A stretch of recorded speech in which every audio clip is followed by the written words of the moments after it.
Patriots are coming off a tough home defeat to the Pittsburgh Steelers. Can they turn it around against the Carolina Panthers? Let's break it down. He's sacked. Passes into the end zone. Touchdown, Patriots. Welcome, everybody, to the game preview. It's Mike Dussault and Evan Lazar here to break down the Week 4 matchup for the Patriots against the Carolina Panthers. Ev, I think the easiest place to start, clean up the mistakes. Patriots, turnovers last week killed you. I mean, it's obvious. It's an easy place to start. They're now 29th in turnovers. They're 27th in penalties. I will give you one silver lining, though. Only one penalty on the offensive side of the ball. Only one penalty in the second half. That was a questionable call on Carlton Davis, a pass interference call. So maybe that's a sign the Patriots are starting to clean up the mistakes a little bit. But before we even talk about Carolina, that's where we got to start, right? Clean it up.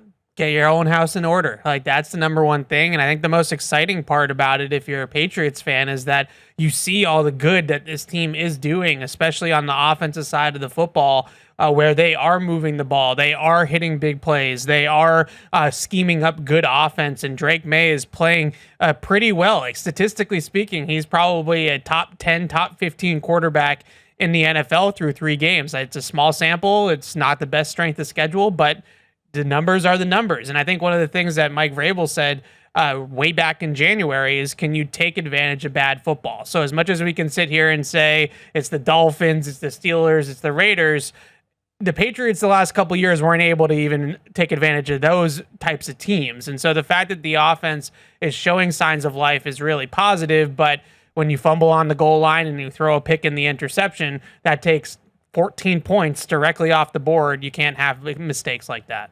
Let's start with the Carolina's offensive side of the ball. Now, they should be confident. They are 1-2 like the Patriots, but they've outscored the opposition 43-0 in the last 5 quarters. Had a little bit of a comeback there against the Cardinals, almost able to make it happen. And last week against the Falcons, 30-0. I don't think anybody saw that happen. Now, we saw the injury report this week, though, and it is a laundry list of all their receivers, essentially. I know Hunter Renfrow getting a rest, but Xavier Legette on it, Tetairoa McMillan on there as well, and Jatavian Sanders, tight end, who's had some catches for them as well.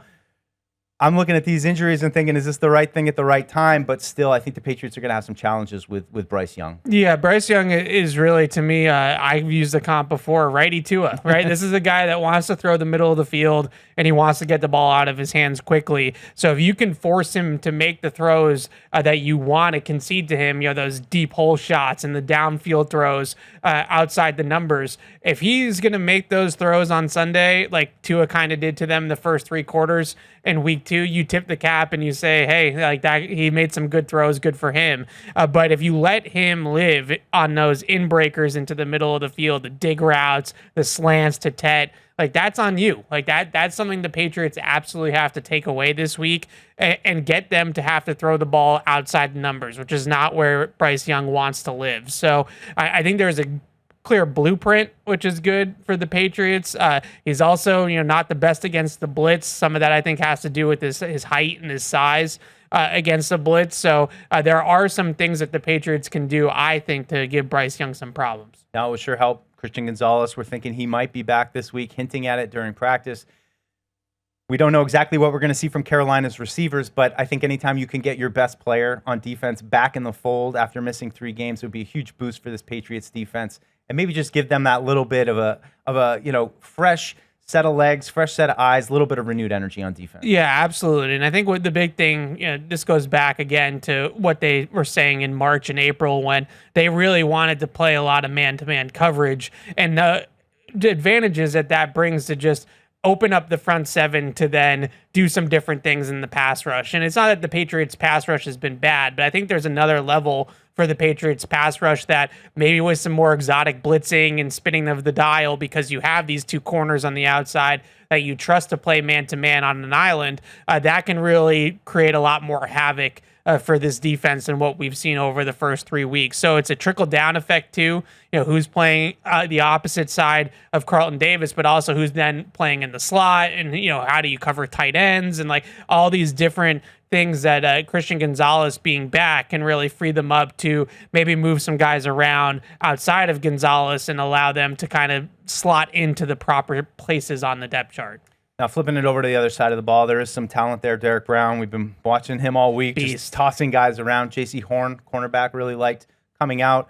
They got, a number of turnovers in the secondary. They've picked up some interceptions, so it's not like they're completely devoid of playmakers. But when you look at the numbers going down to, in 30th in pressure rate, 24th in rush EPA, it seems like they haven't really quite found their stride yet on defense.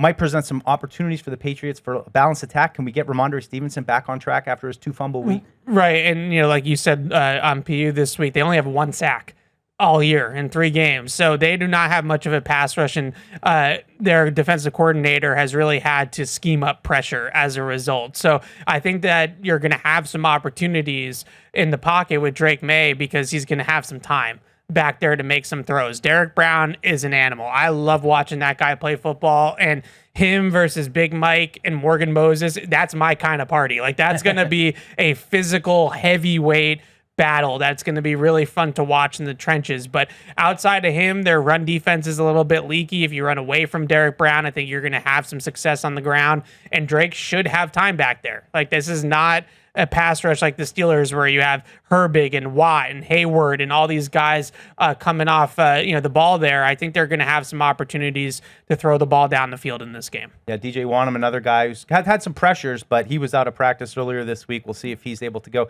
Last thing I want to run by this is they play third most zone coverage. They play the third most cover 3. Yeah. When you hear those numbers, what kind of opportunities do you think that will present for Drake May? Well, and they play a lot of 3 buzz, so they start in 2 high safety, and then they'll buzz the safety down into the short zone distribution, and that gave Michael Penix some problems. Like, he was not very clear as middle field open, middle field closed in terms of those safeties, and then when you spin the dial on him, it looked like he missed some throws over the middle of the field, thinking that they were going to have it closed down, and they didn't. So I would say the seams are always big in cover 3. You have 3 up, right? So if you can run them up the seams, then you're going to have opportunities there to throw the ball to the tight ends and things like that in those areas of the field. But I would really be wary if I was Drake May of just keeping your wits about you, because I think Evero is going to spin the dial quite a bit on him. It's what he did to Penix, and I expect another young quarterback, second-year guy, same draft class. Like, let's do the same kind of thing that we did last week that worked so well against Penix. So they're going to show you different pictures pre-snap where it's going to be single high or 2 high safety pre-snap, and then they're going to rotate into something different after the snap. And so Drake May is just going to have to react and read correctly post-snap and confirm post-snap what he's looking at, and then there should be some opportunities there. All right, that's going to do it for the preview. Huge game for the Patriots, their last home game before a 3-game road trip. See if they can break that 2-game losing streak. They've started the season off here in Foxborough with a win over the Panthers. Be sure to tune into the Patriots pregame show starting at 11:45. We'll see you then on Sunday.